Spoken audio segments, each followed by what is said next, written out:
নমস্কার, আপনাদের সবাইকে স্বাগত।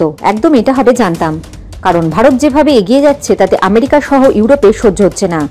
মার্কিন যুক্তরাষ্ট্রের আর্মস কন্ট্রোল অ্যাসোসিয়েশন মার্কিন সরকারকে চাপ দিচ্ছে যাতে আমেরিকা ভারতকে বাধ্য করে MIRV ডেভেলপমেন্ট থেকে সরে আসতে। বলা উচিত কিনা জানি না, তাও বলছি।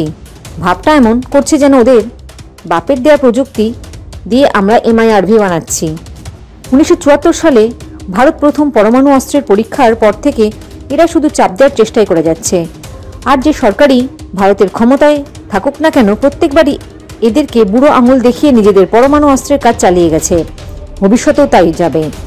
ভারত ভবিষ্যতে মিরভেসাতে ICBM ক্যাটাগরির SLBM ও তৈরি করবে, টেস্ট করবে এবং অপারেশনাল করবে।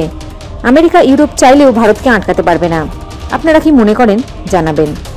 আর একটা খবর জানিয়ে রাখি আপনাদের, মালাক্কা প্রণালীতে ভারতের নজরদারি ও প্রতিরক্ষা শক্তি বৃদ্ধি, এয়ারফোর্সের বেস আধুনিকীকরণ হচ্ছে। ভারত মহাসাগরীয় অঞ্চলে নিজেদের অবস্থান মজবুত করতে মালাক্কা প্রণালী দিয়ে যাতায়াতকারী বিশ্বের ব্যস্ততম সামুদ্রিক ট্রাফিকের উপর কার্যকর নজরদারি বজায় রাখতে কার নিকোবরে এয়ারফোর্স বেস আধুনিকীকরণের কাজ চলছে।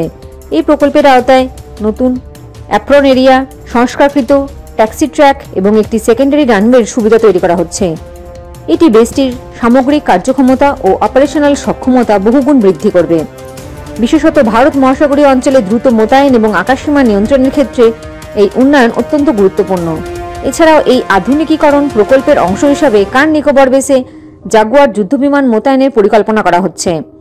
এটি আধুনিক যুদ্ধ পরিস্থিতির চাহিদা মেটাতে ভারতের প্রতিরক্ষা অবকাঠামো উন্নয়নের বৃহত্তর প্রচেষ্টার একটি অংশ।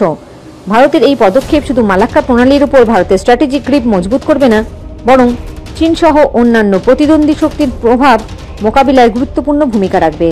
জয় হিন্দ, জয় জওয়ান, জয় কিষান।